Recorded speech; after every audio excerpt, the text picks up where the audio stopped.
Bueno, y en Siria cayó el régimen del dictador Bashar al-Assad. Para platicar precisamente sobre esto que está ocurriendo en estos momentos, está con nosotros Israel López, él es coeditor de Orbe del Heraldo de México, y te saludo con mucho gusto como siempre, Israel. Muchas gracias. Al contrario, muchas gracias por la invitación. ¿Qué significa el derrocamiento de Bashar al-Assad? Y bueno, con esto significa que ya todas las cosas se componen y que va a haber democracia y que ya todo va a estar en tranquilidad. No, parece que lo más sencillo fue derrocar a Bashar al-Assad, ¿no? Que por cierto ya está en Moscú, uno de sus principales aliados, Rusia, pero ahora viene lo bueno, ¿no? Porque son 4 frentes rebeldes los que de alguna manera se pusieron de acuerdo para poder derrocar pues a la dinastía de los al-Assad, que lleva más de 50 años en el poder. Y ahora, pues evidentemente, el que está encabezando esto se llama Organización para la Liberación del Levante, de Mohamed al-Agani. Yolani. Este señor es el que encabeza las pláticas de transición pusieron lo que era el primer ministro y ahora con el presidente de la provincia de Idlib, él se llama Omar Bashir. Ellos van a ser el equipo de transición, pero hay que ver si los rebeldes que apoyan los turcos, si la gente de los kurdos rebeldes y lo que queda del ISIS son parte de ese equipo de transición, donde no haya acuerdo entre algunos de ellos, pues otra vez va a detonar esto, ¿no?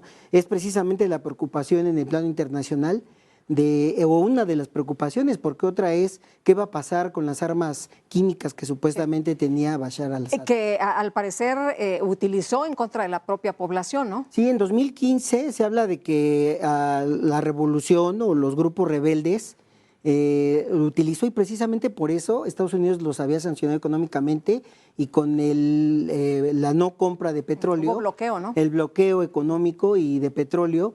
Y eso es lo que tenía prácticamente arrinconado a Bashar al-Assad, porque estamos hablando de que un soldado sirio ganaba alrededor de $7 al mes. Un soldado sirio le alcanzaba para 3 días.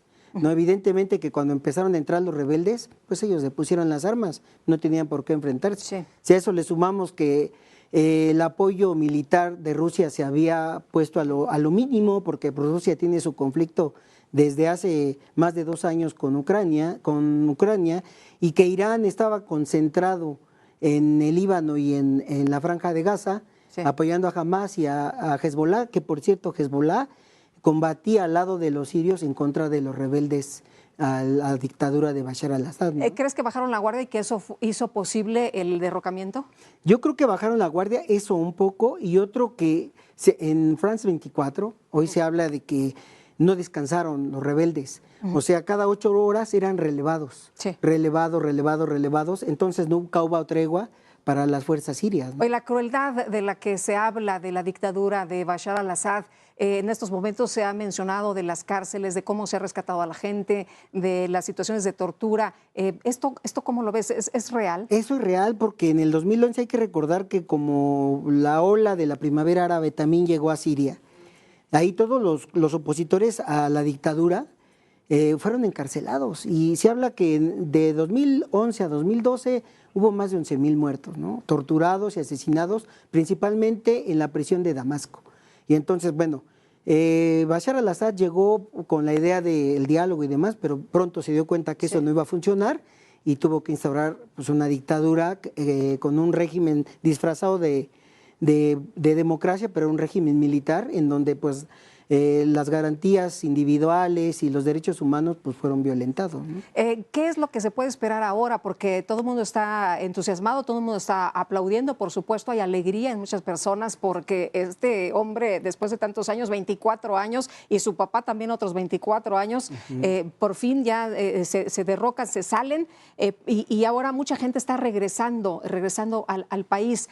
¿Tú crees que esto en el corto plazo pueda tener alguna estabilidad? Pues yo creo que en el corto plazo no es posible que haya una estabilidad, ¿no? Evidentemente las estructuras, los servicios, las líneas de comunicación están fracturadas, y evidentemente ahí no va a haber pronto una solución o una estabilidad.